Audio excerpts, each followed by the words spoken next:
Assalamualaikum warahmatullahi wabarakatuh.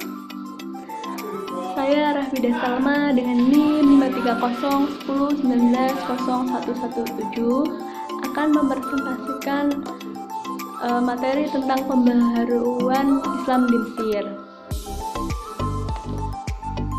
Di sini saya akan membagi penjelasannya menjadi 3 poin, yaitu latar belakang, tokoh-tokoh dan pembaharuannya, dan yang terakhir adalah kesimpulan. Yang pertama yaitu latar belakang pembaharuan Islam di Mesir, itu dibagi lagi menjadi 3 poin, yaitu Mesir sebelum datangnya Napoleon, ekspedisi Napoleon ke Mesir, dan yang terakhir adalah tujuan ekspedisi Napoleon dan hasilnya.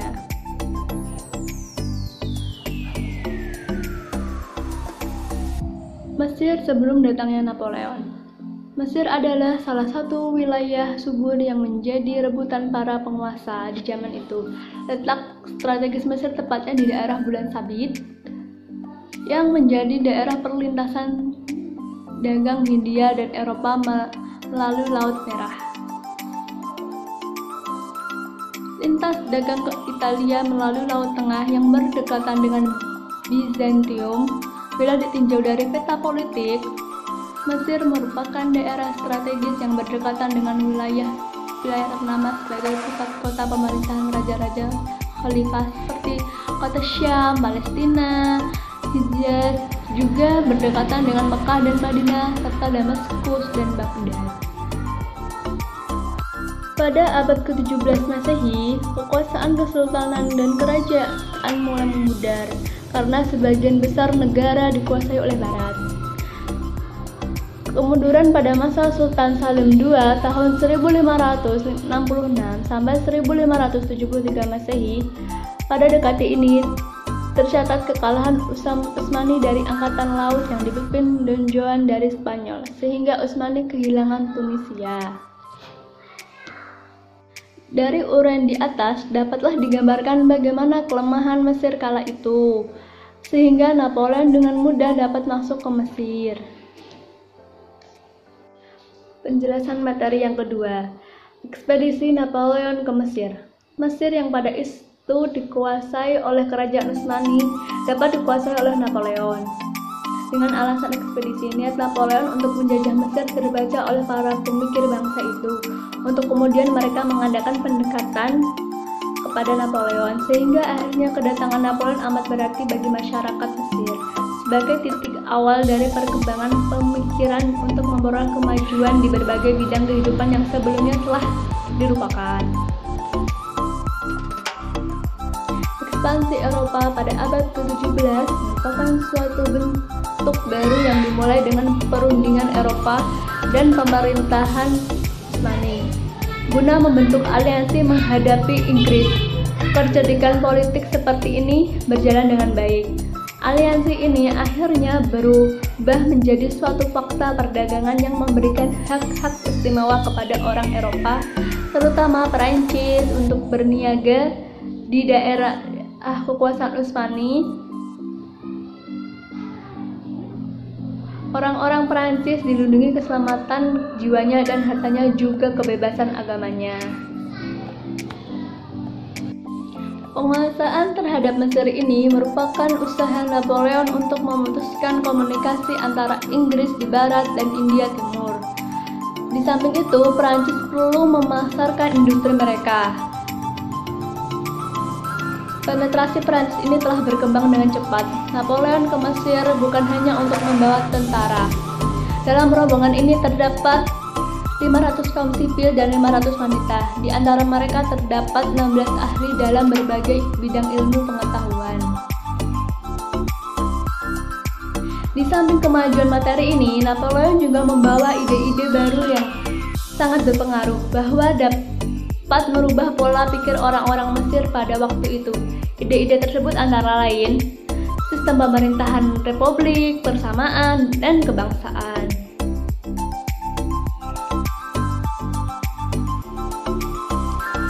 Untuk ide-ide Muhammad Abduh diantaranya penghapusan paham jumud yang berkembang di dunia Islam saat itu, pembukaan pintu ijtihad, karena ijtihad merupakan dasar yang penting dalam menginterpretasikan kembali ajaran Islam.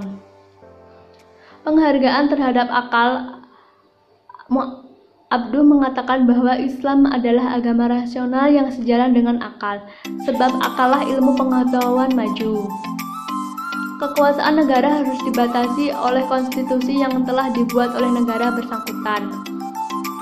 Memodernisasikan sistem pendidikan Islam di Al-Azhar. Islam maju harus melalui pendidikan. Untuk ide-ide keberhasilan Muhammad Rasyid diantaranya adalah menumbuhkan sikap aktif dan dinamis di kalangan umat. Umat Islam harus meninggalkan sikap fatalisme atau jabariyah. Akal dapat dipergunakan untuk menafsirkan ayat maupun hadis dengan tidak meninggalkan prinsip umum.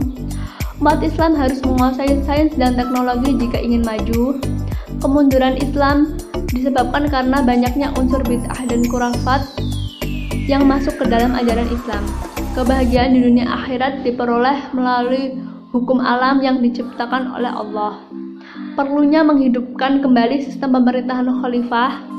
Khalifah haruslah seorang mujtahid besar yang dengan bantuan para ulama dalam menerapkan prinsip-prinsip hukum Islam sesuai dengan tuntutan zaman. Menjelang abad ke-18, tampak tanda-tanda kebangkitan kebudayaan Mesir secara spontanitas. Kebangkitan ini muncul gerakan internal yang muncul dari dalam negeri. Tokoh pembaharuan Islam di Mesir yaitu terdapat 5 tokoh.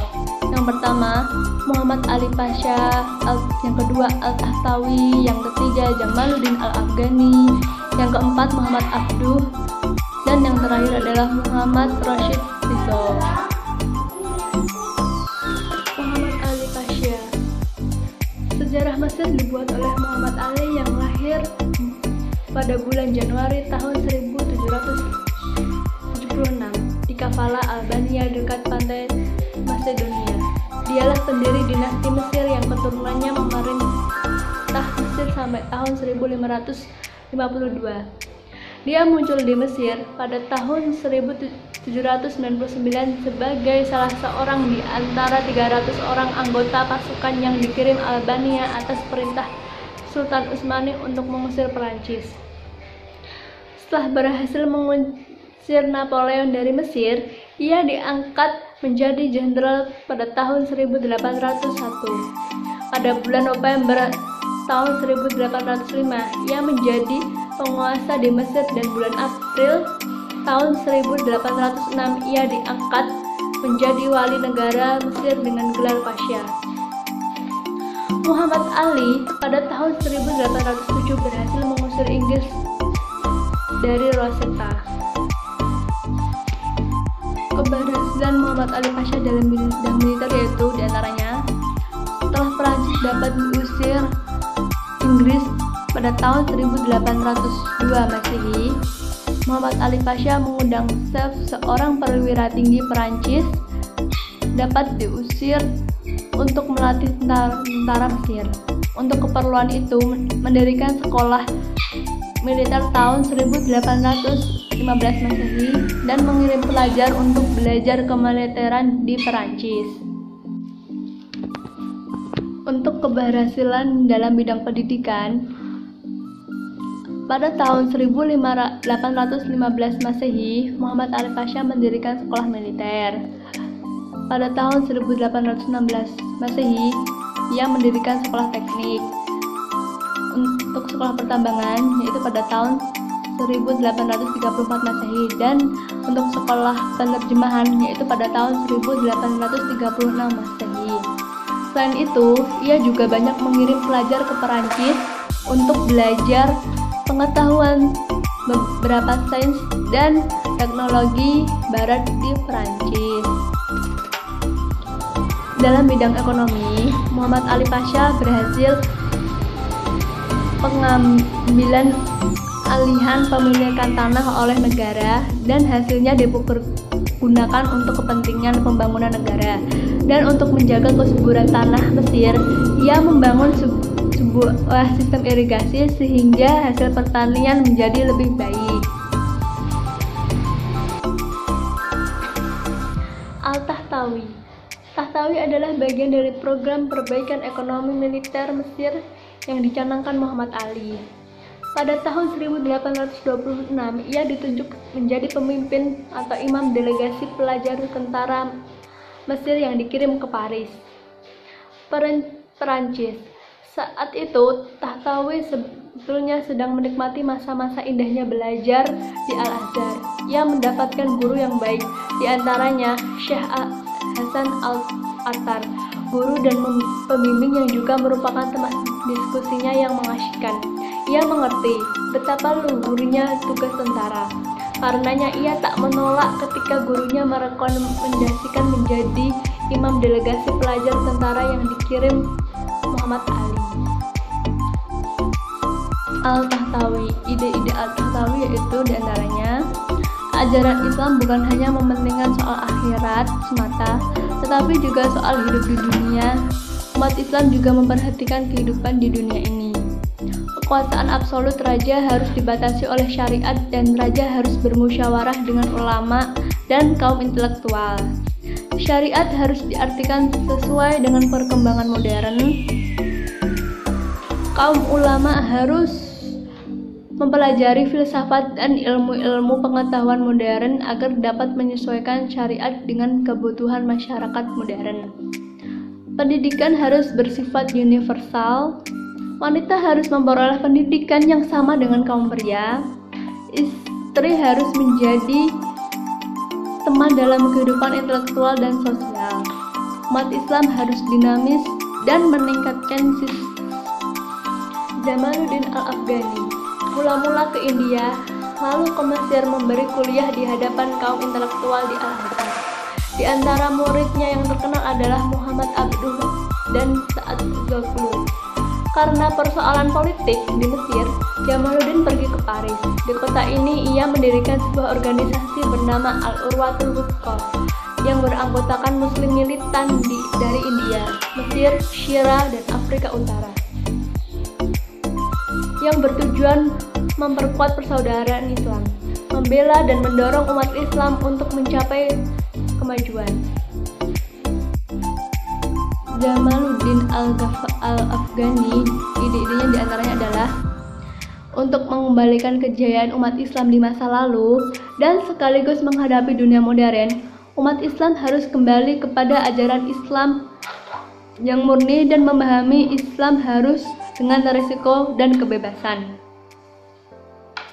Corak pemerintahan otokrasi dan absolut harus diganti dengan pemerintahan demokratis.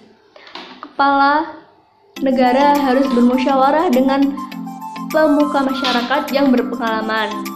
Kepala negara harus tunduk kepada undang-undang. Kemunduran umat Islam dalam bidang politik disebabkan karena terjadinya perpecahan dalam umat Islam.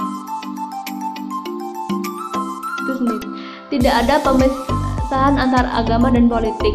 Pan-Islamisme atau rasa solidaritas antara umat Islam harus dihidupkan.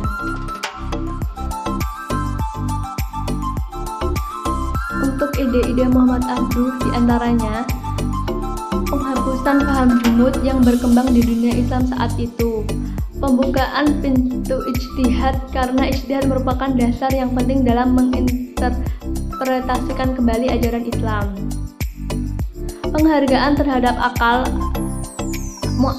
Abduh mengatakan bahwa Islam adalah agama rasional yang sejalan dengan akal, sebab akallah ilmu pengetahuan maju. Kekuasaan negara harus dibatasi oleh konstitusi yang telah dibuat oleh negara bersangkutan. Memodernisasikan sistem pendidikan Islam di Al-Azhar. Islam maju harus melalui pendidikan. Untuk ide-ide keberhasilan Muhammad Rashid diantaranya adalah menumbuhkan sikap aktif dan dinamis di kalangan umat. Umat Islam harus meninggalkan sikap fatalisme atau jabariyah. Akal dapat dipergunakan untuk menafsirkan ayat maupun hadis dengan tidak meninggalkan prinsip umum. Umat Islam harus menguasai sains dan teknologi jika ingin maju. Kemunduran Islam disebabkan karena banyaknya unsur bid'ah dan khurafat yang masuk ke dalam ajaran Islam. Kebahagiaan di dunia akhirat diperoleh melalui hukum alam yang diciptakan oleh Allah. Perlunya menghidupkan kembali sistem pemerintahan khalifah. Khalifah haruslah seorang mujtahid besar yang dengan bantuan para ulama dalam menerapkan prinsip-prinsip hukum Islam sesuai dengan tuntutan zaman. Telah sampailah kita pada materi yang terakhir, yaitu kesimpulan.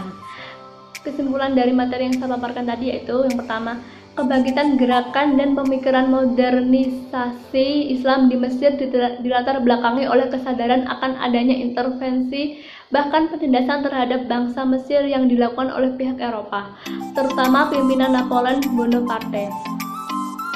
Yang kedua yaitu bangkitnya gerakan dan pemikiran modernisasi di Mesir diawali oleh munculnya kekuatan baru yang dimotori oleh Muhammad Ali Pasha dari keturunan Turki. Yang ketiga, dalam dekade selanjutnya, gerakan pemikiran modernisasi Islam di Mesir menampakkan perkembangan yang pesat dengan munculnya berbagai gagasan dan gerakan yang berbeda dengan sebelumnya dalam berbagai bidang. Sekian dari saya. Apabila ada yang kurang, mohon dimaafkan. Wassalamualaikum warahmatullahi wabarakatuh.